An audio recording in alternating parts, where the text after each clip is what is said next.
Dude, you know na ang pinakamalakas na tao ay matatagpuan sa B, Iran.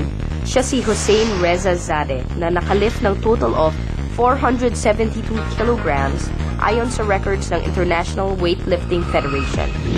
Nasubukan mo na bang maki-up close and personal sa mga hayop?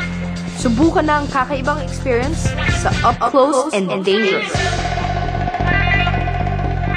Ito ang tinatawag na leopard seal. Nyay, nakakatakot, parang Diyos. Imbes na maliliit at matutulis ng ngipin, dalawang malaking pangil ng leopard seal ang pwedeng sumalubong sa iyo sa ilalim ng dagat. Ito si Goran Elb, isang scientist na fascinated sa mga leopard seals. At ang passion niyang ito ang naglapit sa kanya sa isang di malilimutang experience. Gustong obserbahan ni Goran ang mga leopard seals sa kanilang natural habitat.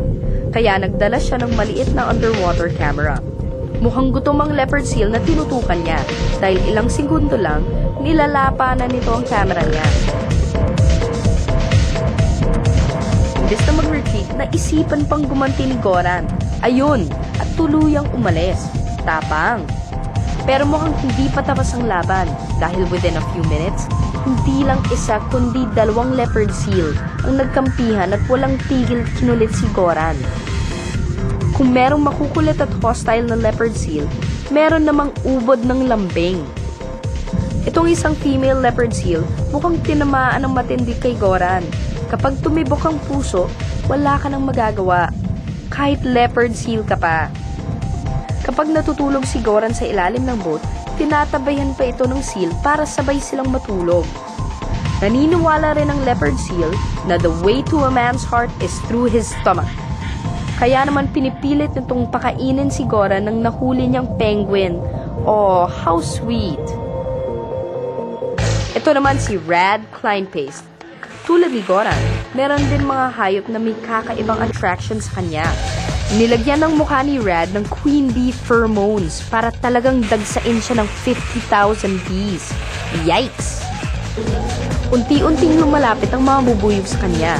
Tinatapuan lang siya ng mga ito sa pag-aakalang nandun ang kanilang reyna. Dahil sa kaamoy na niya ang queen bee, hindi siya sinasaktan ng ibang bubuyog. Habang padami ng padami ang mga bubuyog, parang kinikiliti daw ang mukha ni Rad.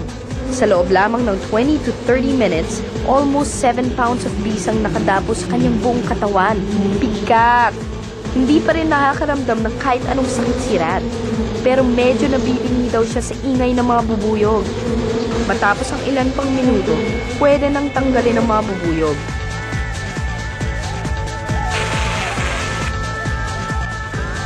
Do you know kung ilang stripes meron ang isang side ng common zebra? A. 26, B. 36, C. 46. Ang sagot sa pagbabalik ng Gabby's Extraordinary Pod.